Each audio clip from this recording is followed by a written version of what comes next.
नया राज्य है, शासकीय राज्य है, 20,000 करोड़ रुपए कल रात के मिलने की घोषणा। मैं आपको बता दूं वो 20,000 करोड़ अकेले छत्तीसगढ़ को नहीं मिलने जा रहा है। हमारे जीएसटी का आधा पैसा भी नहीं मिल रहा है। तो सारे देश के वित्त मंत्री इस बात को लेकर नाराजगी कर रहे हैं। जीएसटी इस देश में खुलेआम चोरी है, लूट है।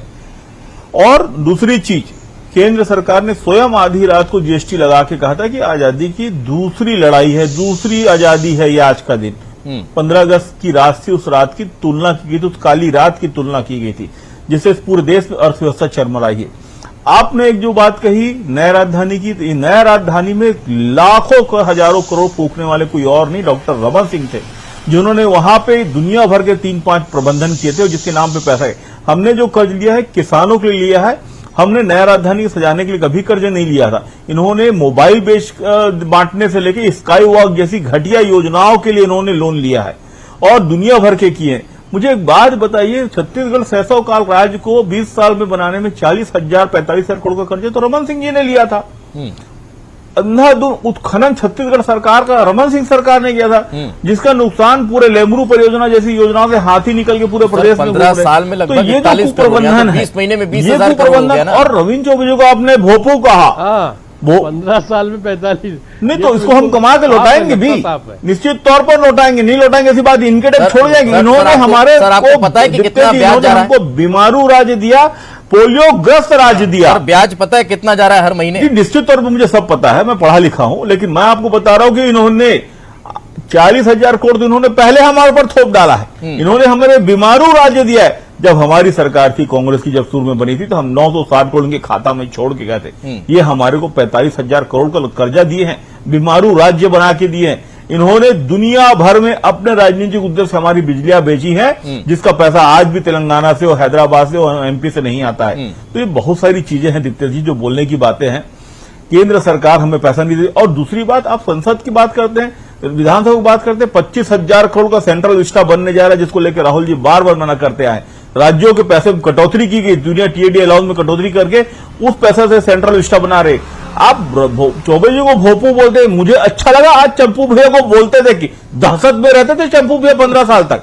और एक बात इन्होंने कही, दुर्ग का किसान का आत्महत्या, मैं 20 बार राजनांदगांव और कवर्धा गया हूं किसानों की मृत्यु में, उनके दुख में, और सबसे ज्यादा देश में कहीं आत्महत्या होती थी तो राजनांदगांव में होती थी। आज मैं चंपू भैया साहब के माध्यम से पूछने जा रहा हूं कि कितने इन्होंने लैब बनाए हैं जहां बीज का और खाद का और दवाई का इलाज होता है 15 साल के शासनकाल में, कितने बनाए हैं ये बता दें चंपू भैया। अब हम इस स्वयं भी कृषि मंत्री थे वो, मैं अंतिम मोड़ पर लेकर स्वयं भी कृषि मंत्री थे ना चंपू भैया। में इस पॉइंट को लेकर आते हैं कि हम कैसे ये प्रश्न तो जरूर कीजिए। और एक प्रश्न और कीजिए जी, एक प्रश्न और कीजिए दीप्तेश जी, दीप्तेश जी एक प्रश्न और कीजिए कि क्या भारतीय जनता पार्टी किसानों को बोनस के विरोधी है? ये कई बार चर्चा हो चुकी है, इसमें कुछ बचा नहीं है। भारतीय जनता पार्टी किसानों को बोनस का विरोधी है? चंद्रशेखर साहू जी, मेरा सवाल नहीं ऐसा जब किसान के ले रहे तो पेट में इनके दुख दर्द हो रहा है, आप पेट में दर्द इनके हो रहा है। ठीक है शुक्ला जी, मैं जवाब लूंगा। हमारा प्रबंधन अच्छा है, हम पाइप लौटा भी देंगे और राज्य को बीमारू राज्य से संपन्न राज्य बना देंगे, आप देखते जाइए। कैसे दुरुस्त की जा सकती है, कैसे इसमें इम्प्लीमेंटेशन किया जा सकता है? सरकार ने खर्चों में कटौती के लिए भी तमाम तरह के आदेश जारी कर दिए हैं, व्यवस्थाओं को दुरुस्त करने के लिए तमाम प्रयास किए जा रखे हैं, क्योंकि कर्ज पर कर्ज अगर चढ़ता चला गया तो वर्तमान परिस्थिति में लगभग 360 करोड़ रुपए हर महीने देने पड़ रहे हैं। यही राशि बढ़ती चली गई तो फिर विकास कैसे हो पाएगा? ब्याज क्या है दीप्तेश जी? रतन जोत चंपू भैया के शासनकाल में रतन जोत 4,000 करोड़ फूक डाले थे, 1 लीटर रतन जोत नहीं निकला। मेरी बात तो सुन लो भाई। जी बोलिए। देखिए दीप्तेश जी, आप जी भैया जी कि इतना प्रति हर महीने इतना आपको देना पड़ेगा, और इस स्थिति में आपको कैसे, आपने रेवेन्यू को किसी प्रकार से बढ़ाने की बात नहीं सोची। आप केवल शराब माफिया और रेत माफिया के शिकार में आज भी आप बैठे हैं, कुछ कर नहीं पा रहे हैं, और आपका व्यवहार विपक्ष की तरह है। आप सरकार में बैठे हैं, उसके बाद भी आप दुनिया भर के बातों को लेकर कन्फ्रंटेशन कर रहे हैं। और शुक्ला जी जैसे बहुत अच्छा कार्यकर्ता है और सड़क छाप टिप्पणी कर रहे हैं, मुझे उसके बारे में कुछ नहीं करना है। इनके बड़े नेता सड़क छाप टिप्पणी करते हैं जो राष्ट्रीय स्तर के हैं, वो बात समझ में आती है, लेकिन आप कर रहे हैं ये उचित नहीं है। आप जो सही बात है उसको करिए ना, कि प्रदेश का जो फिजिकल डेफिसिट है वो फिजिकल डेफिसिट को आप जब तक के कंट्रोल नहीं करेंगे, जब तक के आप मितव्ययिता के विषय को धरातल पर नहीं चंपू लाएंगे, भैया कोयला का रॉयल्टी ही दिलवा दीजिए। दूसरे जो चंपू खर्चे भैया कोयला की हैं, रॉयल्टी उसको दिलवा आप दीजिए, पूरा नहीं करेंगे, उसी से हमारी स्थिति काफी कुछ ठीक हो जाएगी। आप पूरा विकास काम ठप है, देखिए कहीं विकास काम ठप पूरा जो दिख नहीं रहा है, केवल भैया केंद्र के कोयला की ही पैसे रॉयल्टी से दिलवा आप दीजिए। दुनिया भर के थोड़ा बहुत ग्रामीण विकास का काम कर रहे हैं। मनरेगा का पैसा यदि नहीं मिलता तो आज ये शुक्ला जी, राज्य आप जो है, आप रॉयल्टी का बार बार जिक्र कर रखे हैं। मेरा सवाल ये है, पूरा सब प्रकार से आपको रवि भोई जी ने बहुत अच्छा ऑप्शन दिया ना, पैसा रुका हुआ सरकार है, में बोलबे करूंगा। पहल कर लेते, एक तमाम बार सांसदों को बुलाइए ना, आपके आपको प्रदेश के हैं, बैठकर बात कीजिए, प्रबंधन में- डिस्कशन कीजिए। कई बार मेरा कहना ऑल ये पार्टी है, मीटिंग होती जितेंद्र है ना, उनको सामने आप- लाइए, उनसे आप कहिए कि प्रदेश के विकास के लिए आप कदम दो- उठाइए। दो बार- जब नहीं दो हो, बार तब दीप्ति जी आप प्रयास किया, फ्रंट पर सांसद लोग आने आने से के मना लिए करते हैं, करने के लिए दिल्ली जाके बोलने से मना आपको करते हैं सांसद लोग। सांसद और यहाँ गंभीरता से पेपर प्रयास टाइगर करिए। बनते हैं, दिल्ली में जाके दिल्ली झग्गी जाके बन जाती है, बात बोलने से मना करिए। करते हैं सांसद संवाद लोग दिल्ली में करिए। जाके। सर भोई साहब एक ऑप्शन दे रहे हैं ना, बुलाइए ना, बैठक कर लीजिए उनके साथ। और पुराने मामलों चलिए को चंपू लेके भी आपके आप नेतृत्व में फांसी चलते हैं, लगा मोदी जी से सकते हैं। बात करने। आप इतिहास आप मोदी जी से बात करने आपके नेतृत्व में चलते हैं चंपू भी, मैं आपका निवेदन कर रहा हूँ। लेकिन आप तो बस इससे चंपू भी आपके नेतृत्व में चलेंगे, बात करने मोदी जी से हम किसान बिताएंगे। तो मुझे लगता है दीप्तेश जी, चंपू भैया मैं स्वीकार कर रहा हूँ, मैं आपके नेतृत्व में जाने को तैयार हूँ, आप बात करेंगे मोदी जी से। चलिए, दोनों अलग अलग ट्रैक पर चल रहे हैं।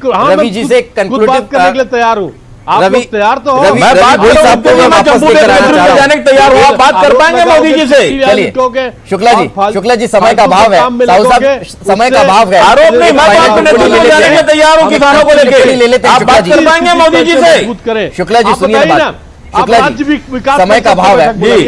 साहू साहब, समय का अभाव है। एक फाइनल मैं जाने को तैयार हूँ, मैं तो बोल रहा हूँ, वरिष्ठ सुन नहीं रहा है। फाइनल टिप्पणी ले लेते हैं। लोग हैं, उद्यमी है, किसान है, और जितने हमारे घटक हैं इनको बुलाइए राज्य विकास जी। परिषद नहीं, वाकई में अब और चर्चा उसमें कहीं ना कहीं होनी चाहिए। ऑल कैसे पार्टी यहाँ मीटिंग भी तो का होती है, तो फिर इस तरह की एक वित्तीय मीटिंग स्थिति हो और उसके किस बाद फिर प्रकार अगर से निर्णय हो होनी तो ज्यादा सर अच्छा आपके होगा। नेतृत्व में जाने को तैयार है, आप तैयार तो सवाल ये है हो, आप बात कि क्या- करेंगे मोदी जी से। क्या इस तरह से आपके सांसद नहीं आते हैं बुलाने पर भी। फोकस होना बेहद जरूरी है, नहीं तो इसी तरह से कर्ज का बोझ बढ़ता चला जाएगा और रेवेन्यू जनरेशन कहीं ना कहीं पीछे हटता निकल चला जाएगा। रवि जी, छत्तीसगढ़ जी दीपेश जी, रेवेन्यू जनरेट पे ध्यान देना चाहिए। भारतीय जनता ठीक है, पार्टी ये मान के चलते हैं कि छत्तीसगढ़ और राज्यों के पास जब से जीएसटी लगा रेवेन्यू के सोर्सेस लिमिटेड हैं, लेकिन जो लिमिटेड सोर्सेस हैं उसको ध्यान देना चाहिए राज्य सरकार को कि हम कहां से रेवेन्यू कर सकते हैं, रेवेन्यू कलेक्ट कर सकते हैं। जी। ये कोरोना काल है, इसमें रेवेन्यू की बड़ी समस्या जी। है। तो सबसे पहले तो अभी हम जो खर्चों में कटौती है, जी। जो जिस तरह की खर्चे हो रहे हैं इसमें कम कर सकते हैं, ये इसको एनालाइज सरकार को करना चाहिए। जी। कुछ खर्चे कटौती की है सरकार ने, बजट में बिल्कुल कटौती है। जरूर की है, पर इसके लेकिन अलावा वो आदेश के बाद भी कर नजर सकते नहीं हैं। आ रही है, धरातल पर दिखाई नहीं देती है। यही वजह है कि अभी और कुछ कड़े निर्णय लेना बेहद आवश्यक है। बहुत बहुत शुक्रिया आप तीनों का हमारे साथ चर्चा में जुड़ने के लिए, बातचीत करने के लिए। लेकिन लगातार कर्ज का बोझ प्रदेश सरकार पर बढ़ता जा रहा है और इससे उबरने के लिए अब कई कड़े और बड़े निर्णय लेने की आवश्यकता नजर आती है। इसी के साथ हमारे इस आज के विषय में, आज के मुद्दे में फिलहाल इतना ही। कल फिर हाजिर होंगे किसी नए विषय के साथ, तब तक दीजिए इजाजत, नमस्कार।